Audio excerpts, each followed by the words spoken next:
Good evening students, myself Avinash Kumar, assistant professor, Narayan college, Goriyakothi, Siwan. आज PG के semester 2 पर चर्चा करेंगे। सेमेस्टर 2 में हम देखेंगे पेपर फर्स्ट में हमको पढ़ना है पॉलिटिकल हिस्ट्री ऑफ इंडिया।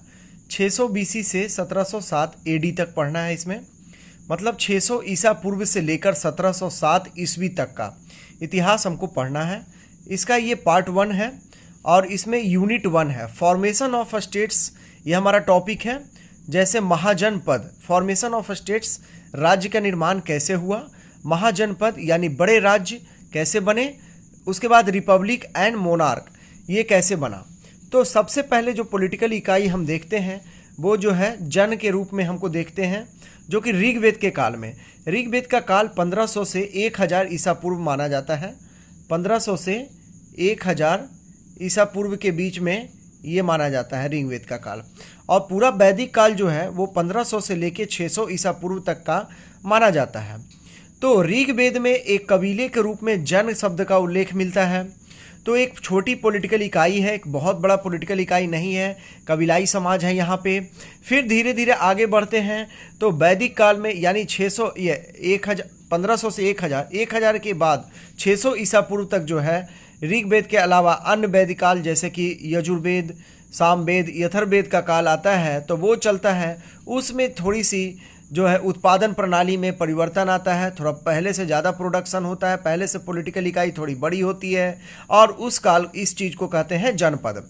लेकिन 600 ईसा पूर्व के आसपास आते आते एक बहुत क्रांतिकारी परिवर्तन होता है और बड़े राज्यों का निर्माण होता है। और बड़े राज्य का निर्माण जो होता है उसमें उसको कहलाते हैं महाजनपद। तो वही महाजनपद हमको टॉपिक में पढ़ना है, महाजनपद। इसमें हम देखते हैं कि 600 ईसा पूर्व के आसपास लोहे का व्यापक प्रयोग होने लगता है। आखिर ये महाजनपद कैसे आता है, इस पे हम सेकंड पेज में चर्चा करेंगे। अभी देखते हैं कि 600 ईसा पूर्व में आसपास बुद्ध के काल में है ना, गंगा घाटी क्षेत्र में एक बौद्धिक क्रांति भी होती है यहाँ पे और 16 महाजनपद बनते हैं, जिसमें मगध, कोसल, वत्स और अवंती 4 बड़े ही शक्तिशाली महाजनपद थे। यानी शक्तिशाली महाजनपद यानी बड़े बड़े राज्य का निर्माण यहाँ पे होता है। अब हम देखते हैं यहाँ पे कि महाजनपद या बड़े राज्य बनने के क्या कारण थे। तो देखते हैं कि 6ठी शताब्दी ईसा पूर्व यानी 600 बीसी में पूर्वी उत्तर प्रदेश व पश्चिमी बिहार में लोहे का बहुत ही व्यापक प्रयोग होने लगा। लोहे का अनुप्रयोग जो है वो बहुत इंपॉर्टेंट है यहाँ पे, क्योंकि लोहे का प्रयोग देखिए हमने डायग्राम में बताया है। लोहे का प्रयोग एक तो आपका खेती के लिए उपयुक्त औजार या उपकरण के रूप में हुआ।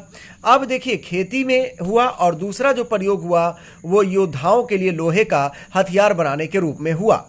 तो लोहे का जो प्रयोग होता है तो अगर खेती में आप करते हैं तो खेती से जो फाल बना, जो हल वगैरह बना, ये सब चीज़ें जो उसमें इस्तेमाल की गई तो उसे उत्पादन, सिंचाई अच्छी हुई, उत्पादन प्रणाली बेहतर हुई, जिससे किसानों को अधिशेष उत्पादन हुआ यानी सरप्लस हुआ, अधिक अनाज उत्पादन हुआ। और अनाज ही जो है उस समय राजा के टैक्स का मुख्य साधन था, क्योंकि एग्रेरियन इकोनॉमी है वहाँ पे, अभी इंडस्ट्री नहीं आई है। तो एग्रेरियन इकोनॉमी होने के कारण इस तरह से हुआ। अनाज की आपूर्ति, अब ये अनाज की आपूर्ति शहर में होने लगी।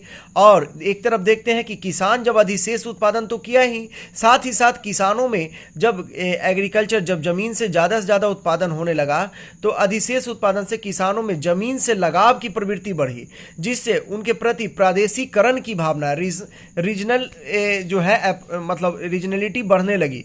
इसके साथ ही हम देखते हैं कि लोगों को अपने पड़ोस के ज़मीन को हड़प लेने से हड़प के लोग फैलने लगे, यानी कि एक एरिया का डेवलपमेंट हुआ। यहाँ लोगों की प्रबल निष्ठा बड़े राज्यों के प्रति होने लगी। इस प्रकार महाजनपद का उदय हुआ। इसके उदय के अन्य कारण भी हैं जिसकी चर्चा हम पार्ट 2 में करेंगे।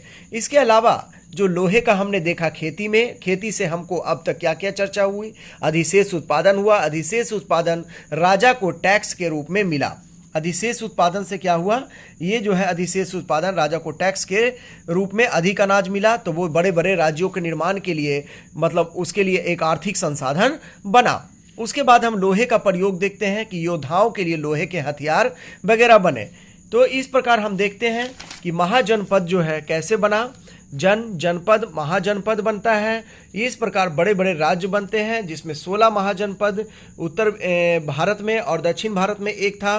तो इस तरीके से पूरा महाजनपद बनता है और फिर आगे हम इसके सेकंड पार्ट में इसके और विस्तार से चर्चा करेंगे।